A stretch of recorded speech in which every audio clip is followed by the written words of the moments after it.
Hello दोस्तों, स्वागत है मेरे YouTube channel Sinha GS teaching centre पे। तो दोस्तों, हम लोग एडुटेरिया का 5 के बुक देख रहे हैं, जिसमें 1 से लेकर 3 सेटों को हम लोगों ने देख लिया है। आज हम लोग चौथा, पाँचवा और छठा सेट को देखेंगे, डिस्क्राइब करेंगे। तो चलिए आइए वीडियो शुरू करते हैं। अगर वीडियो अच्छा लगे तो लाइक शेयर सब्सक्राइब जरूर करें।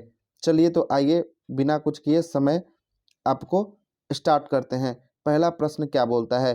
पहला प्रश्न बोलता है कि भारत में पर्यावरण संरक्षण अधिनियम कब पारित किया गया है? तो भारत में पर्यावरण संरक्षण अधिनियम जो है कि आपको कब पारित किया गया है? तो यह जो है पारित किया गया है आपको 1986 में किया गया है। ऑप्शन नंबर सी हो जाएगा 1986।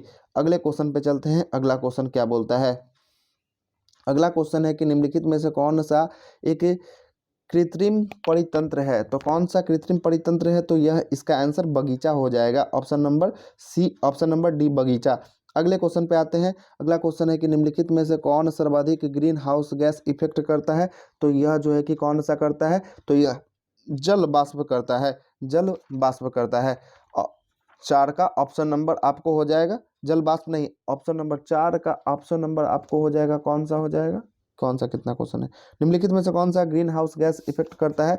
तो यह हो जाएगा आपको जलवाष्प, बिल्कुल सही है। अगला है कि भारत का मुख्य भूमि का दक्षिणतम बिंदु कौन सा है? तो कन्याकुमारी है। मुख्य भूमि पूछ रहा है ना, तो मुख्य भूमि का दक्षिणतम हो जाएगा कन्याकुमारी। और सुदूर जो दक्षिणतम पूछेगा तो इंदिरा पॉइंट हो जाएगा, जो निकोबार में है, अंडमान निकोबार में है। ठीक है। और पूर्वी बिंदु की बात करें तो कुविथु है। पश्चिमी बिंदु की गौर माता है। उत्तरी बिंदु की बात करें तो आपको इंदिरा कॉल है। चलिए अगले क्वेश्चन पे चलते हैं। अगला क्वेश्चन है कि भारत में किस प्रकार की वन सर्वाधिक भागों में पाई जाती है? तो सर्वाधिक भागों में वन जो है कि कैसा? उष्णकटिबंधीय पर्णपाती वन पाया जाता है। कौन सा वन? उष्णकटिबंधीय पर्णपाती वन पाया जाता है। अगले क्वेश्चन पे आते हैं। निम्नलिखित कथनों में से कौन सा कथन सही है? तो देखते हैं। हिमालय के पश्चिम भाग की अपेक्षा पूर्वी भाग अधिक विविधता पाई जाती है। यह भी बिल्कुल सत्य है, पश्चिम की अपेक्षा पूर्व में पाई जाता है। अगला बोलता है कि हिमालय के पश्चिम भाग की अपेक्षा पूर्व की चौड़ाई कम है। नहीं, चौड़ाई अधिक है। नहीं, इसकी चौड़ाई कम है। इसलिए ऑप्शन नंबर केवल एक ही सही होगा। चलिए अगले क्वेश्चन पे आते हैं। अगला क्वेश्चन है कि अरब सागर में गिरने वाली सबसे बड़ी प्रायद्वीपीय नदी कौन सी है? तो अरब सागर में गिरने वाली सबसे बड़ी प्रायद्वीपीय नदी जो है कि नर्मदा है। अगले क्वेश्चन पे आते हैं। चाय की खेती के लिए निम्नलिखित में से कौन सी मिट्टी का उपयुक्त होता है? तो चाय की खेती के लिए अम्लीय मिट्टी ज़्यादा उपयुक्त होता है और लेटेराइट मिट्टी होता है। चलिए अगले क्वेश्चन पे आते हैं। अगला क्वेश्चन क्या बोलता है? अगला क्वेश्चन है कि मानसून निवर्तन होता है। मानसून निवर्तन होता है, किससे होता है? तो यह जो होता है कि निवर्तन भारत में प्रवेश जो है कि उत्तर पश्चिमी भारत से बंगाल की खाड़ी तक, यही हो जाएगा ऑप्शन इसका। उत्तर पश्चिमी भारत से बंगाल की खाड़ी तक यही होगा। अगला है वेनेजुएला की राजधानी कहाँ है? तो कराकस वेनेजुएला की राजधानी है। अगले क्वेश्चन पे आते हैं। अगला क्वेश्चन क्या बोलता है? अगला क्वेश्चन है निम्नलिखित में से कौन सुम्मिलित नहीं है? सुम्मिलित कौन सा नहीं है? तो यह जो है कि चीन में टाइफून, बिल्कुल सत्य है। भारत में चक्रवात, ऑस्ट्रेलिया में बिलीबिली, अमेरिका में बोगिया, यही सुम्मिलित नहीं है। अमेरिका में बोगिया, यही सुम्मिलित नहीं। ऑप्शन नंबर डी इसका राइट आंसर हो जाएगा। कोरल रीफ प्रभाल भित्ति मुख्यतः कहाँ पाया जाता है? तो यह प्रभाल भित्ति कर्क रेखा और मकर रेखा के बीच में पाया जाता है। अगला है स्वर्ण सिंह समिति का संबंध किससे है? तो स्वर्ण सिंह समिति का संबंध जो है कि आपको मूल कर्तव्यों से है। किससे है? मूल कर्तव्य से है। इसे 42वें संविधान संशोधन 1976 के तहत भारतीय संविधान में जोड़ा गया। मूल कर्तव्य अनुच्छेद नंबर कितना? तो अनुच्छेद नंबर आपको 51 के क में है और भाग कितना? तो 4 के ए में है। अगला है कि न्याय उचित और मानवीय कार्य की दशाओं से मातृत्व सहायता के लिए उपबंध संविधान के किस अनुच्छेद में किया गया है? तो यह उपबंध जो है कि अनुच्छेद नंबर 42 में किया गया है। ठीक है। अनुच्छेद 40 आपको पता है, ग्राम पंचायतों का गठन। 44 समान सिविल संहिता है। अगला है कि भारत के नियंत्रक महालेखा परीक्षक के संबंध में निम्नलिखित कथनों पर विचार कीजिए। कौन सा कथन इसमें सही है? तो देखते हैं। इसका कार्यकाल 6 वर्ष या 62 वर्ष जो पहले आयु में पूरा हो जाए, बिल्कुल सत्य है। अगला है कि यह राष्ट्रपति के प्रसाद पर्यंत अपने पद को धारण करता है, यह भी सत्य है। इनके वेतन और अन्य सेवा भत्ते राष्ट्रपति के द्वारा निर्धारित किया जाता है, बिल्कुल सत्य है। मतलब कि सभी का सभी कथन इसमें सत्य हो जाएगा। अगले क्वेश्चन पे चलते हैं। अगला क्वेश्चन है कि 16 नंबर, राज्यों में मुख्यमंत्री समेत मंत्रियों की अधिकतम संख्या विधानसभा में कुल सदस्यों के कितने प्रतिशत से अधिक नहीं होना चाहिए? तो 15% से अधिक नहीं होना चाहिए। अगला है कि रिट जारी करना उच्चतम न्यायालय के किस क्षेत्राधिकार के अधीन होता है?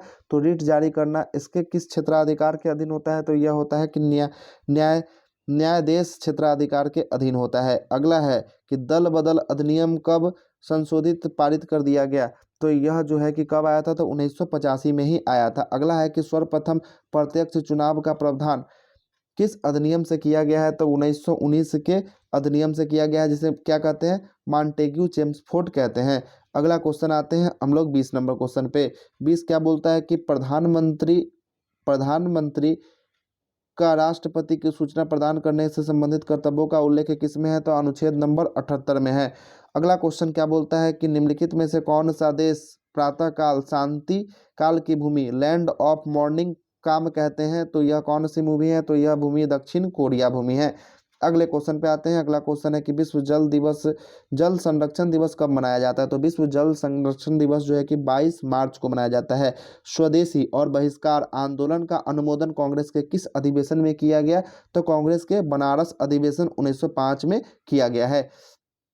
अगले क्वेश्चन पे आते हैं। कांग्रेस की कार्य समिति में भारत विभाजन का प्रस्ताव कब पारित किया गया? तो कांग्रेस की कार्य समिति में भारत विभाजन का प्रस्ताव कब पारित किया गया? तो 14 जून 1947 को कर दिया गया। अगला है कि संविधान सभा की प्रथम बैठक का आयोजन किस गवर्नर जनरल के द्वारा किया गया है? तो यह जो है कि लॉर्ड वेवेल के द्वारा। उस समय कौन थे? लॉर्ड वेवेल थे। अगला है कि मंगल पांडे ने प्रथम भारतीय स्वतंत्रता संग्राम की शुरुआत की। इसके उपरांत ब्रिटिश सरकार ने इन्हें कब फांसी पर लटका दिया, या फांसी कब दिया गया इनको? तो इनको फांसी दिया गया कब? तो इनको फांसी दिया गया 8 अप्रैल 1857 को। अगले क्वेश्चन पे आते हैं। बहावी आंदोलन के मुख्य क्षेत्र नहीं रहा। कौन सा क्षेत्र बहावी आंदोलन से नहीं था? तो यह असम क्षेत्र बहावी आंदोलन से संबंधित नहीं था। अगले क्वेश्चन पे आते हैं। पुस्तक एरिया ऑफ डार्कनेस के पुस्तक के लेखक कौन है? तो इसके लेखक जो है कि BS नॉयपॉल हैं। अगला क्वेश्चन है कि कौन सा संधि सम्मिलित करें? सम्मिलित करना है सूची 1 को सूची 2 से। सूरत की संधि हुआ था कब? 1775 में हुआ था। उसके बाद जो हुआ था पूना की संधि हुआ था 1817 में हुआ था। पुरंदर की संधि हुआ था 1665 में हुआ था पुरंदर की संधि। अगला है कि देवगांव की संधि 1803 में हुआ था। चलिए अगले क्वेश्चन पे चलते हैं। इसका राइट आंसर ऑप्शन नंबर 3 हो जाएगा, ऑप्शन नंबर सी। अगला क्वेश्चन है कि निम्नलिखित में से किस ग्रंथ में गुप्त काल के बारे में जानकारी मिलता है? तो गुप्त काल के बारे में जानकारी मृच्छकटिकम में मिलता है। अगला है कि कलिंग नरेश खारवेल किस धर्म का अनुयायी था? तो यह जैन धर्म के अनुयायी थे कलिंग नरेश खारवेल। अगला है कि भीतरी स्तंभ लेख किस शासक से संबंधित है? तो भीतरी स्तंभ लेख जो है कि स्कंदगुप्त से संबंधित है। अगला है कि दक्षिण भारत में स्थित कैलाशनाथ मंदिर किस शासकों के द्वारा निर्मित किया गया था? तो कैलाशनाथ जो है कि मंदिर जो है कि किसके? पल्लव शासकों के द्वारा इसको बनवाया गया था। अगला है कि सिकंदर के मृत्यु के बाद भारत ने अपनी गर्दन से दास्ता का जुआ उतार फेंक, साथ ही अपने गवर्नरों की हत्या कर दी, और इस मुक्ति युद्ध में नायक सेंड्रोकोटस था। चंद्रगुप्त के विषय में यह कथन किसने लिखा था? तो यह कथन एरियन नामक विद्वान ने लिखा था। अगला है कि ध्वनि का प्रभाव मानव के मस्तिष्क के संवेदन में कितना समय तक रहता है? तो 1/10 समय तक रहता है। अगले क्वेश्चन पे आते हैं। अगला क्वेश्चन क्या बोलता है? नेत्र में प्रवेश करने वाले प्रकाश की मात्रा को नियंत्रित करने में किस अंग द्वारा लिया जाता है? तो यह जो है कि किस अंग को? आइरिस के द्वारा किया जाता है। रक्त की अशुद्धियाँ किस अंग में जाकर छनती हैं? तो अशुद्धियाँ वृक्क या किडनी में जाके छनती हैं। अगले क्वेश्चन पे आते हैं। अगला क्वेश्चन है कि रक्त में कितना प्रतिशत प्लाज्मा होता है? तो रक्त में 55 से 60% प्लाज्मा होता है। एक पौधे में पुष्पन के लिए उत्तरदायी हार्मोन कौन सा होता है? तो फ्लोरोजीन हार्मोन उत्तरदायी होता है। इंद्रधनुष का मुख्य कारण क्या होता है? तो परावर्तन और अपवर्तन दोनों होता है। अगला है कि एक ही पदार्थ के अणुओं के बीच कार्यकारी आकर्षण बल को क्या कहा जाता है? तो यह कहते हैं सासंजक बल कहते हैं। अगले क्वेश्चन पे आते हैं। अगला क्वेश्चन है कि किसी अभिक्रिया में भाग लेने वाले पदार्थ को क्या कहलाता है? तो भाग लेने वाला पदार्थ अभिकारक कहलाता है। अगला है कि क्षरण को जल में घोलने से क्या मुक्त होता है? तो क्षरण को जल में घोलने से OH आयन मुक्त होता है। अगला है कि नींबू का pH मान क्या होता है? तो नींबू का pH मान 2.2 होता है।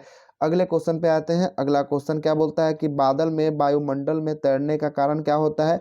तो इसका तैरने का कारण क्या होता है? तो इसका तैरने का कारण होता है आपको श्यानता के कारण। दाब इसका कम होता है इसलिए ये तैरता है श्यानता के कारण। अगले क्वेश्चन पे आते हैं कि छाया में पनपने वाले पौधे को क्या कहते हैं? तो छाया में पनपने वाले पौधे को सियोफ्राइस्टस कहते हैं, फाइस्टस कहते हैं। अगला है कि मैनरहीन अंतर्राष्ट्रीय सीमा रेखा किन दो देशों के बीच में है? तो मैनरहीन आपको रूस और फिनलैंड के बीच में है। अगले क्वेश्चन पे आते हैं। अगला क्वेश्चन क्या बोलता है? अगला क्वेश्चन है कि जैव विविधता दिवस निम्नलिखित में से किस तिथि को मनाया गया है? तो जैव विविधता दिवस जो है कि आपको 22 मार्च को मनाया गया है, 22 मई को मनाया गया है। अगला है कि राष्ट्रीय खाद्य सुरक्षा मिशन NFSM की शुरुआत किस वर्ष की गई है? तो खाद्य सुरक्षा मिशन की शुरुआत वर्ष 2007 में किया गया है। अगला है कि भारत में मुद्रास्फीति के प्रकलन सबसे प्रचलित कौन सा है? तो CPI इसके सबसे प्रचलित हैं। अगले क्वेश्चन पे आते हैं। अगला सेट पे, अगला सेट नंबर कौन सा है? सेट नंबर 5 है। सेट नंबर 5 का क्वेश्चन नंबर 1 को देखते हैं।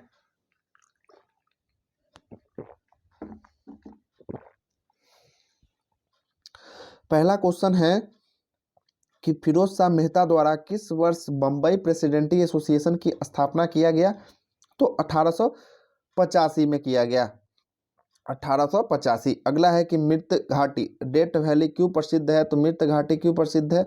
तो अत्यधिक उष्णता के कारण जो है कि मृत घाटी कैलिफोर्निया में प्रसिद्ध है। अगला क्वेश्चन पे आते हैं। जलोढ़ मिट्टी के संबंध में कौन सा कथन सत्य है? तो पहला कथन जो है कि जलोढ़ मिट्टी के संबंध में कौन सा कथन सत्य है? तो यह जो है कि जलोढ़ मिट्टी प्रायद्वीपीय प्रदेश में पूर्वी तट की नदी डेल्टाओं और नदियों की घाटी में पाई जाता है, ये बिल्कुल सत्य है। और प्रतिवर्ष बाढ़ों के द्वारा निक्षेपित होने वाली नई जलोढ़ मिट्टी को बांगर कहते हैं। नहीं, बांगर नहीं कहते हैं, खादर कहते हैं। मतलब दूसरा गलत हो गया, पहला सही है। तीसरा क्या बोलता है? जलोढ़ मिट्टी पोटास की मात्रा अधिक पाई जाती है, ये भी बिल्कुल सही है। मतलब 1 और 3 सत्य है। मतलब ऑप्शन नंबर आपको हो जाएगा कौन सा? ऑप्शन नंबर हो जाएगा आपको D। 1 और 3 केवल सत्य है, ऑप्शन नंबर D हो जाएगा। चलिए अगले क्वेश्चन पे चलते हैं। अगला क्वेश्चन है कि सूर्य ग्रहण की स्थिति क्या होती है? सूर्य ग्रहण में स्थिति क्या होती है? तो सूर्य ग्रहण में स्थिति क्या होगा? जब चंद्रमा सूर्य और पृथ्वी के बीच आ जाता है तभी सूर्य ग्रहण होता है, और चंद्र ग्रहण में पृथ्वी बीच में आ जाता है। ठीक है। अगला क्वेश्चन है कि यूरेनियम के भंडारण निम्नलिखित देशों में से कौन सा देश शीर्ष पे है? यूरेनियम के भंडारण में ऑस्ट्रेलिया शीर्ष पे है। अगले क्वेश्चन पे आते हैं। अगला क्वेश्चन है कि निम्नलिखित में से कौन सा सम्मिलित नहीं है? कौन सा सम्मिलित नहीं है? तो पहला है कि 10 डिग्री चैनल जो है कि अंडमान निकोबार बिल्कुल सत्य है। डोबर जलमंडल मध्य जो है कि इंग्लिश चैनल और उत्तरी सागर को जोड़ता है, ये भी सत्य है। मलक्का जल संधि अंडमान सागर और दक्षिणी चीन सागर को जोड़ता है। डेविस यह जो है कि बेफिन की खाड़ी और प्रशांत महासागर, यही गलत है। डेविस ग्रीनलैंड कनाडा को जोड़ता है, यही मतलब कि गलत है। ऑप्शन नंबर D आपका गलत है। अगला है कि ओलिविये रिडले कछुए के स्थान में कौन सा प्रचलित है? तो यह जो है कि कौन सा प्रचलित है? तो यह है भीतरकनिका, जो किस राज्य में है? उड़ीसा में है। चलिए अगले क्वेश्चन पे आते हैं। किस वन क्षेत्र में पृथ्वी का फेफड़ा के रूप में जाना जाता है? पृथ्वी का फेफड़ा जो किसको कहा जाता है? तो अमेजोन वर्षा वन को कहा जाता है पृथ्वी का फेफड़ा। अगला 9 नंबर क्वेश्चन है कि निम्नलिखित में से कौन सा ओजोन परत में सर्वाधिक नुकसान पहुंचाता है? तो क्लोरोफ्लोरोकार्बन, जिसको CFC कहते हैं।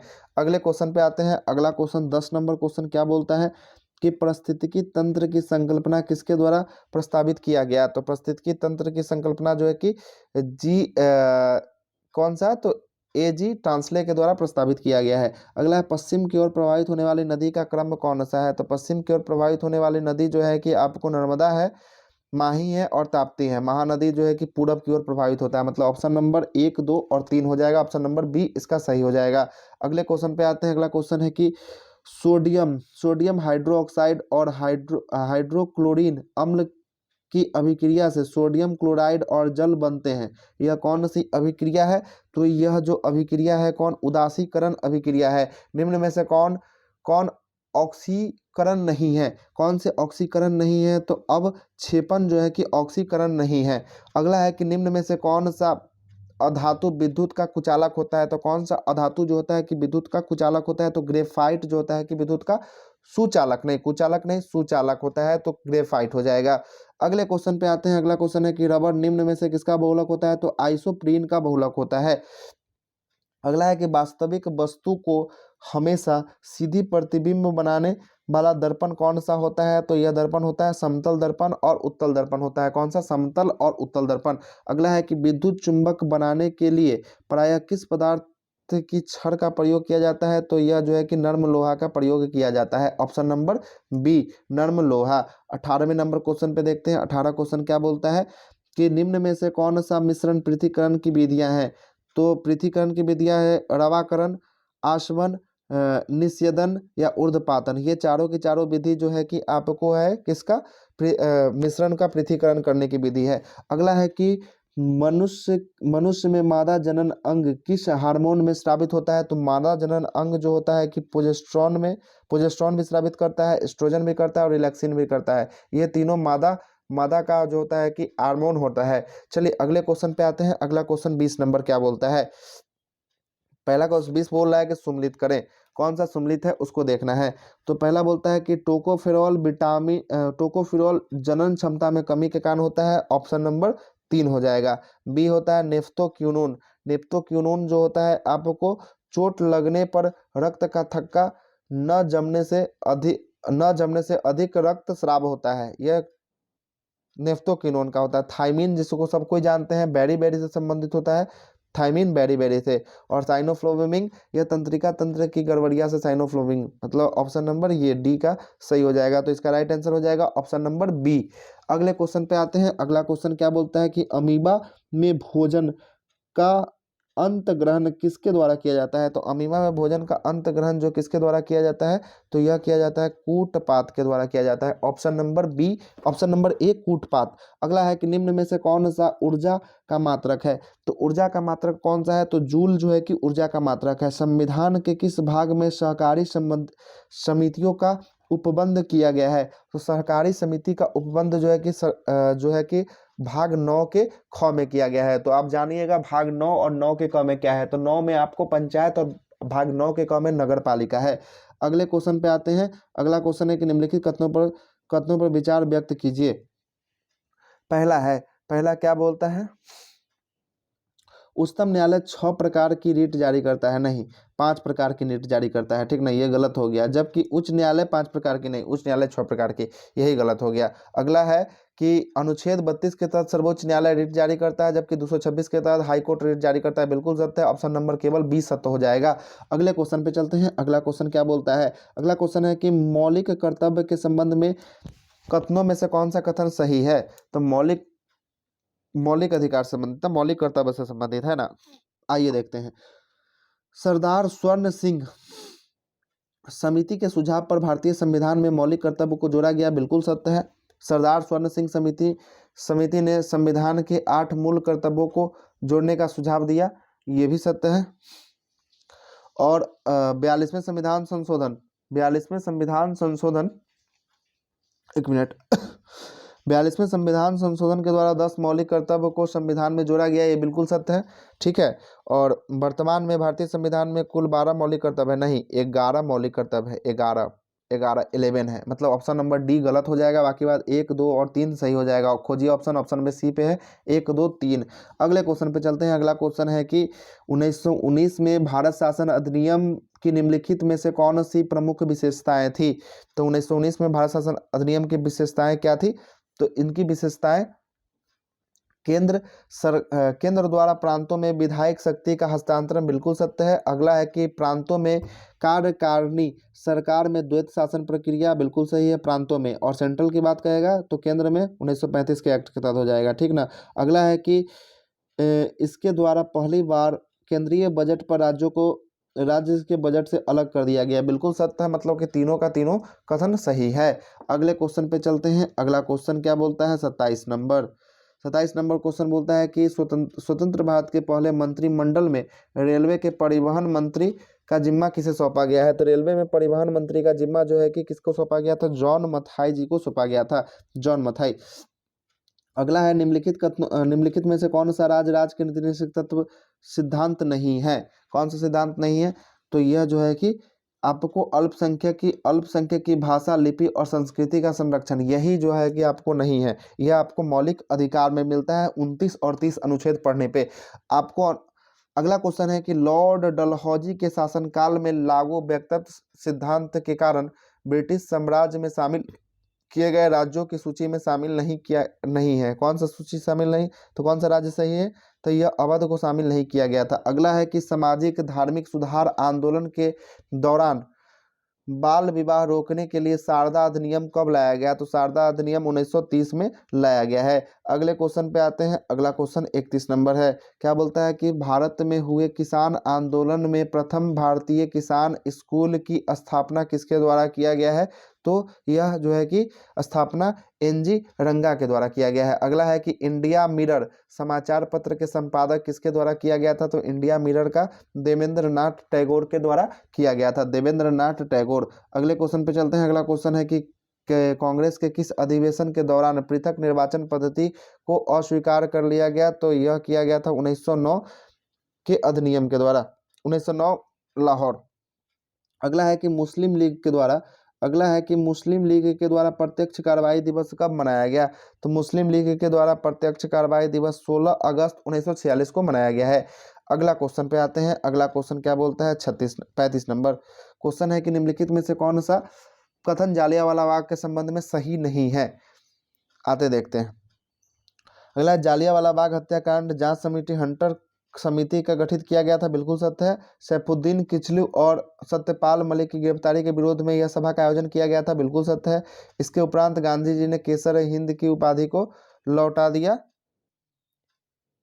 और चौथा बोलता है कि इसके उपरांत गांधी जी ने सत्याग्रह का सफल प्रयोग किया, यही गलत है, ये भी गलत है, आपको ये भी गलत है। स्टैंडर्ड बुक पढ़िएगा तो इसमें केसर हिंद को गांधी जी ने असहयोग आंदोलन के बाद लौटाया था, ठीक ना, असहयोग आंदोलन में। तो लेकिन इसका आंसर मान रहा है ये डी, लेकिन इसका दोनों गलत होगा, सी और डी दोनों गलत हो जाएगा, ठीक है ना। अगले क्वेश्चन पे चलते हैं। अगला क्वेश्चन क्या बोलता है, अगला क्वेश्चन है कि भारत में चांदी सर्वप्रथम किसके काल में पाई गई, चांदी सर्वप्रथम किसके काल में, तो यह हड़प्पा सभ्यता के काल में चांदी पाया गया। किसमें, हड़प्पा सभ्यता में चांदी पाया गया है। अगले क्वेश्चन 37 में आते हैं। 37 क्या बोलता है कि किस शासक ने शिला दिव्य की उपाधि धारण किया था, तो शिला दिव्य की उपाधि हर्ष ने धारण किया था। किसने, हर्ष ने किया था। अगला है कि निम्नलिखित में से किस संत को कृष्ण और विष्णु का अवतार माना गया है, तो कृष्ण और विष्णु का अवतार चैतन्य महाप्रभु को माना गया है। अगले क्वेश्चन पे आते हैं। प्रसिद्ध विक्रमशिला विश्वविद्यालय की स्थापना भागलपुर बिहार में किस शासक के द्वारा किया गया था, तो धर्मपाल के द्वारा किया गया था। अगला है कि निम्नलिखित में से किस शासक ने महात्मा बुद्ध की सेवा में अपना राज्यवैद्य जीवक को भेजा था, तो जीवक किसने भेजा था, तो बिंबिसार ने भेजा था। अगले क्वेश्चन पे आते हैं।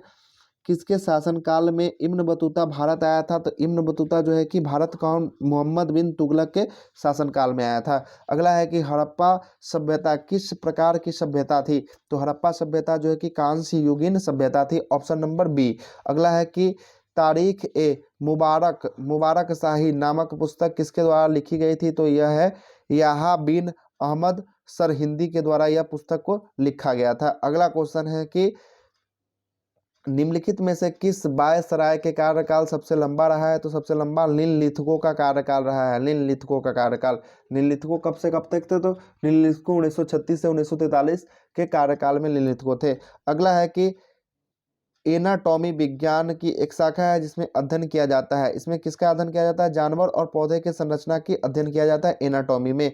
अगले क्वेश्चन पे आते हैं। अगला क्वेश्चन क्या बोलता है कि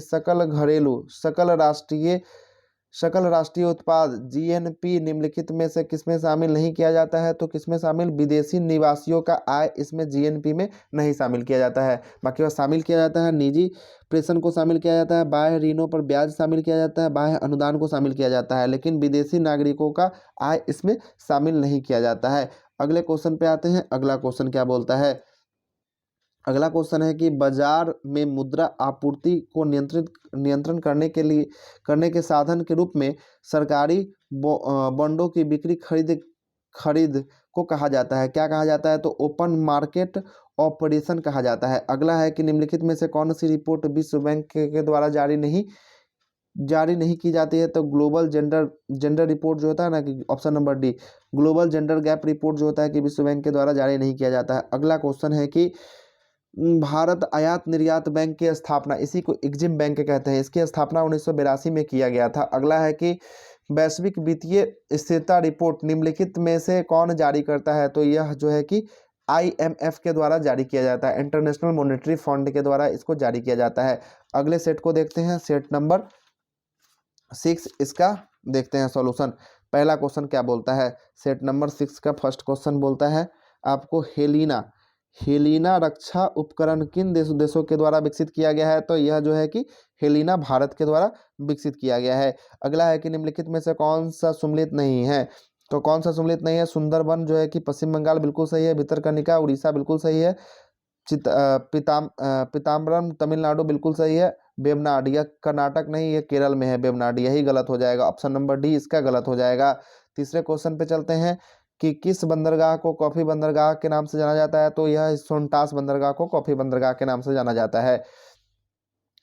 अगला क्वेश्चन है कि राष्ट्रीय पोषण संस्थान कहाँ स्थित है? तो राष्ट्रीय पोषण संस्थान हैदराबाद में स्थित है। अगले क्वेश्चन पे आते हैं। अगला क्वेश्चन कौन सही नहीं है? तो रेनेटिंग जो है कि पनीर का होता है। अगला है जैव प्रौद्योगिकी प्लास्टियम का होता है। गोल्डन राइस जो होता है कि विटामिन ए का होता है, बिल्कुल सही है। ओजोन परत ये ट्रोपोस्फेयर का होता है, यही गलत है, ओजोन परत ट्रोपोस्फेयर का नहीं होता है। ठीक है। अगला क्वेश्चन क्या बोलता है कि उष्णकटिबंधीय सदाबहार वन भारत के किन क्षेत्रों में पाए जाते हैं? तो भारत के किन क्षेत्रों में पाए जाते हैं? तो यह पाया जाता है कहाँ कहाँ, उसको देखेंगे। पश्चिमी घाट के पूर्वी ढाल पे नहीं, बिल्कुल नहीं पाया जाता है।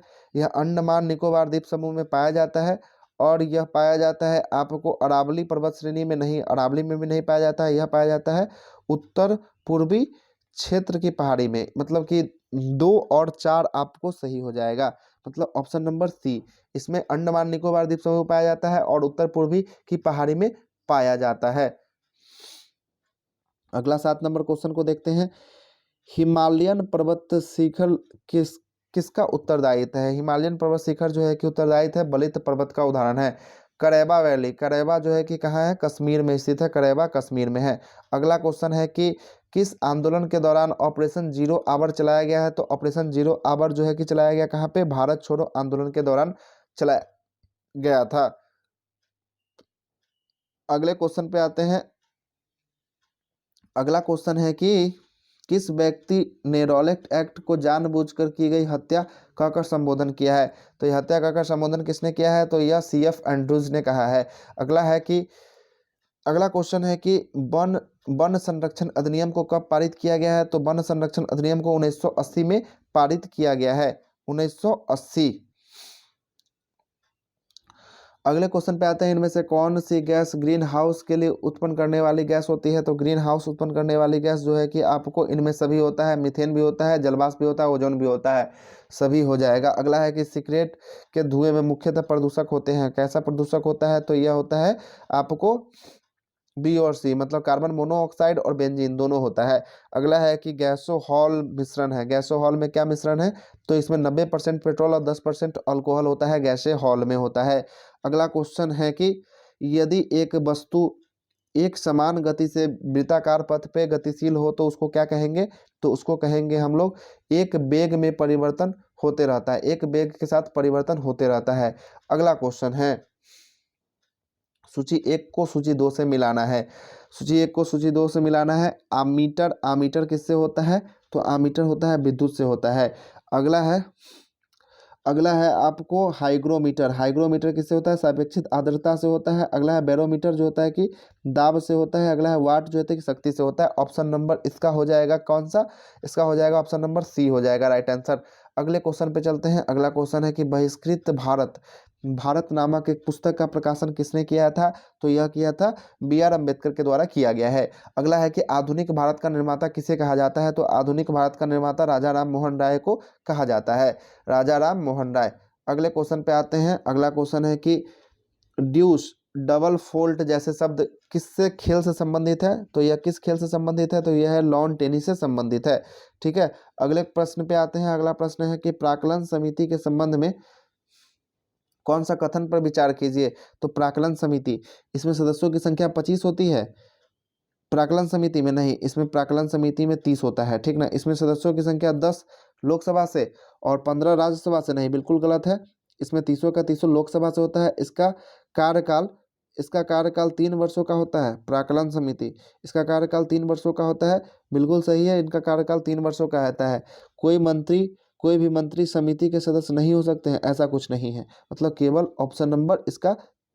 ऑप्शन नंबर केवल नहीं, अच्छा, इसका कार्यकाल 3 वर्ष नहीं, इसका कार्यकाल जो होता है 1 वर्षों के लिए होता है, 3 वर्ष नहीं होता है, 1 वर्ष के लिए होता है। कोई भी मंत्री समिति के सदस्य नहीं हो सकता है, नहीं, यह जो होता है कि नेता पक्ष का होता है। मतलब ऑप्शन नंबर 4 इसका सही हो जाएगा। कौन हो जाएगा? इसका 4 सही हो जाएगा। ठीक है, केवल 4 इसका सही हो जाएगा। अगले क्वेश्चन पे आते हैं। अगला क्वेश्चन है कि राज्यपाल की सम्मेलन की अध्यक्षता कौन करता है? राज्यपाल की सम्मेलन की अध्यक्षता कौन करता है? तो राष्ट्रपति करता है। अगला क्वेश्चन क्या बोलता है? अगला क्वेश्चन है कि सूची 1 को सूची 2 से मिला देना है। सूची 1 को सूची 2 से मिलाना है। पहला है कि 1 मिनट,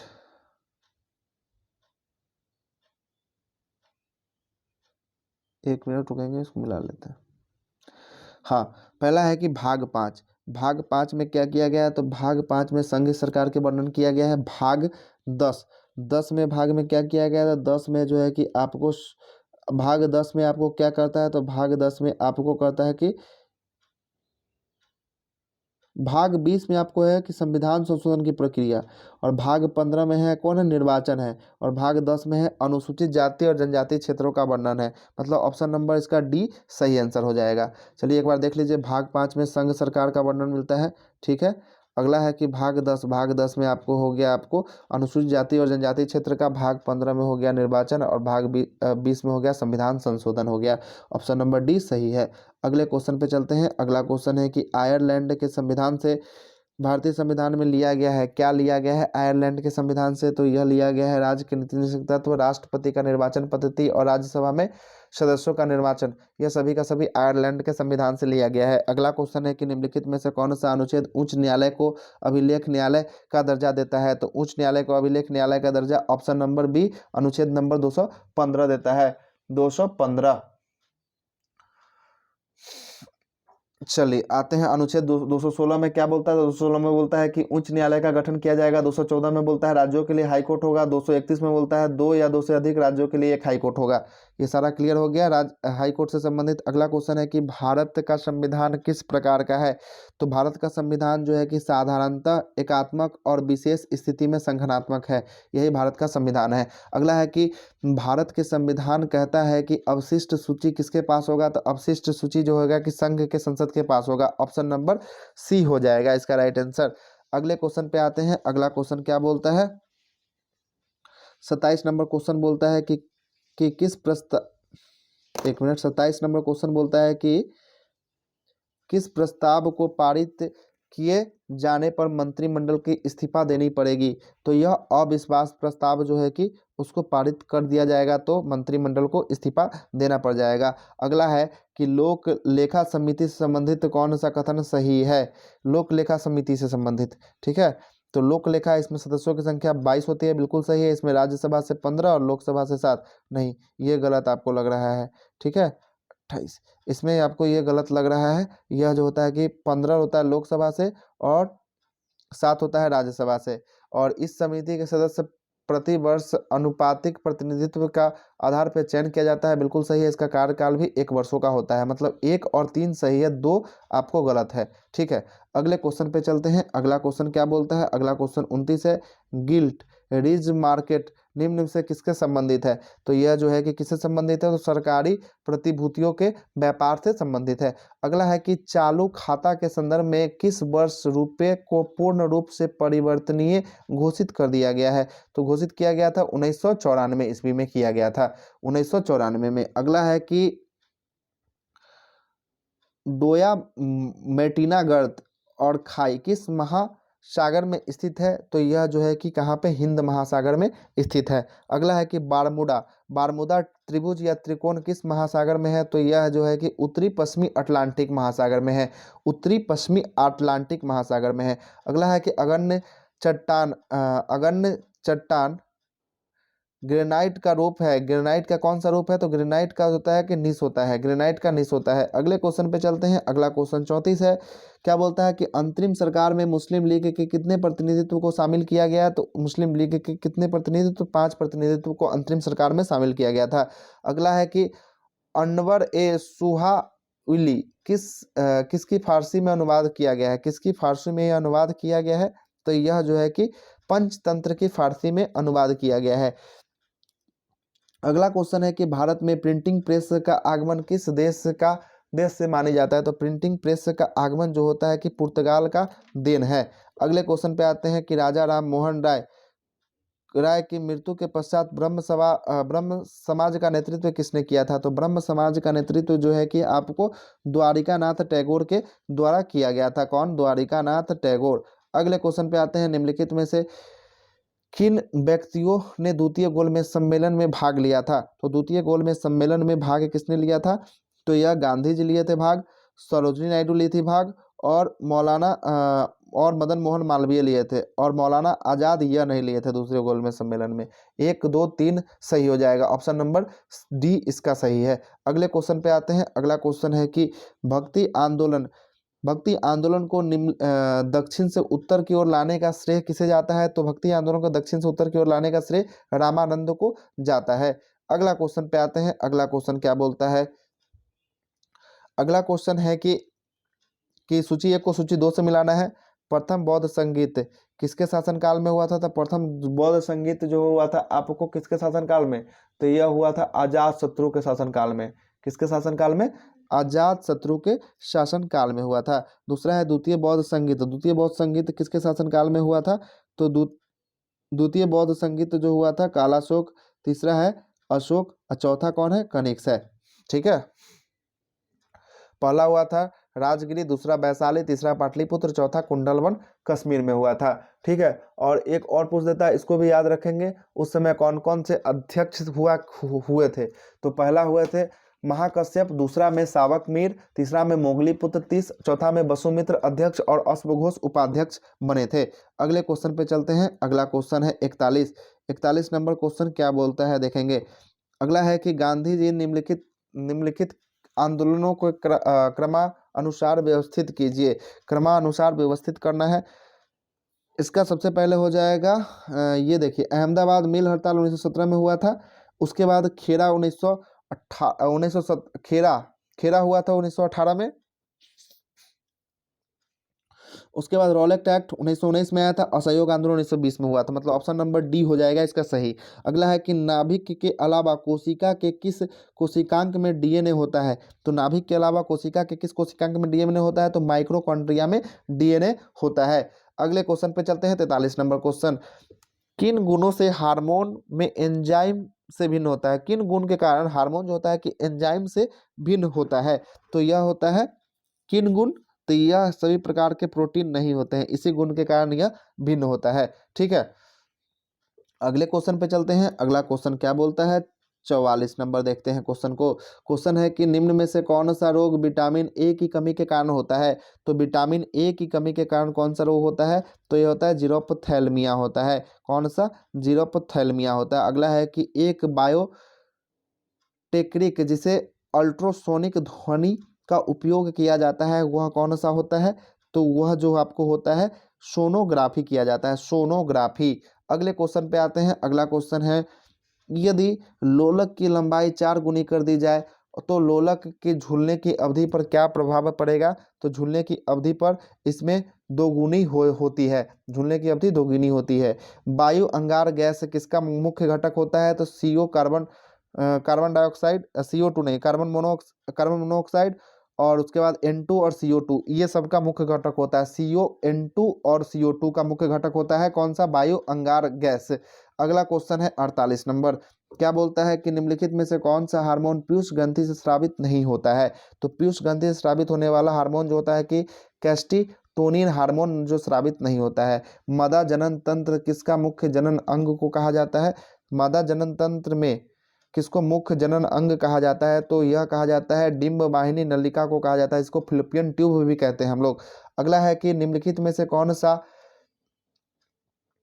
सा कार्बोहाइड्रेट पाचन का अंतिम उत्पाद है? तो कार्बोहाइड्रेट पाचन का अंतिम उत्पाद जो है कि ग्लूकोज है। इसी के साथ सेट नंबर 4, 5 और 6 समाप्त होता है। अगर वीडियो अच्छा लगे तो लाइक शेयर सब्सक्राइब जरूर करें। जय हिंद।